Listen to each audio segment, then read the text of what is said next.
அப்புறம் hormonal fluctuations. நார்மலா லேடீஸ்க்கு வந்துட்டு இன்னும் 3 விதமான ஸ்டேஜஸ்ல அவங்க ஹார்மோனல் ஃப்ளக்சுவேஷன்ஸ் வரும். பியூபர்ட்டில வரலாம். அப்புறம் 2வது வந்து பிரெக்னன்சில வரலாம். 3வது மெனோபாஸ் ஸ்டேஜ்ல.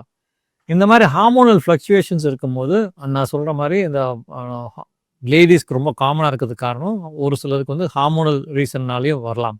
என்ன ஹார்மோனல் நார்மலா நம்ம உடம்புல இந்த பீரியட்ஸ் டைம்லயோ, பியூபர்ட்டி டைம்லயோ, மெனோபாஸ் டைம்லயோ ப்ரொஜெஸ்டெரான்ங்கிற ஒரு ஹார்மோன் வந்து கம்மியாவும் ஏற்றம், இறக்கம் இருக்கும் ப்ரொஜெஸ்டெரான்ல. இப்போ ப்ரொஜெஸ்டெரான் கம்மியாகக்கூடிய அந்த நாட்கள்ல அந்த வெயின்ஸ்ல வந்து ஒரு சிலருக்கு வந்துட்டு இன்னும் கொஞ்சம் ரத்த தேக்கம் ஏற்படலாம். வெயின்ஸ் இன்னும் கொஞ்சம் ரிலாக்ஸ் ஆயிடும். இன்னும் கொஞ்சம் டைலேட் ஆயிடும் ப்ரொஜெஸ்டெரான் கம்மியாகும்போது. அப்போ வந்து இந்த வெயின்ஸ் இன்னும் கொஞ்சம் ப்ராமினென்ட்டா தெரியலாம். ஸோ சடன் குரோத் ஸ்பர்ட் பியூபர்ட்டில இன்னும் வளர்ச்சி வந்து திடீர்னு வரலாம். ஒரு பீரியட் ஆஃப் 3 மந்த்ஸ், 6 மந்த்ஸ், 1 இயர்ல திடீர்னு பார்த்தா அவங்க ஹைட், வெயிட்லாம் பியூபர்ட்டில அதிகமாவாங்க. வளர்ச்சி இருக்கிறதுனால. அந்த மாதிரி சடன் குரோத் ஸ்பர்ட்லயும் இந்த ஸ்பைடர் வெயின்ஸ் நல்லா அதிகமா வந்து தெரியக்கூடிய வாய்ப்புகள் இருக்கு. ஸோ இதெல்லாம் ஒரு common risk factors, spider veins வர்றதுக்கான காமன் ரிஸ்க் ஃபேக்டர்ஸ்.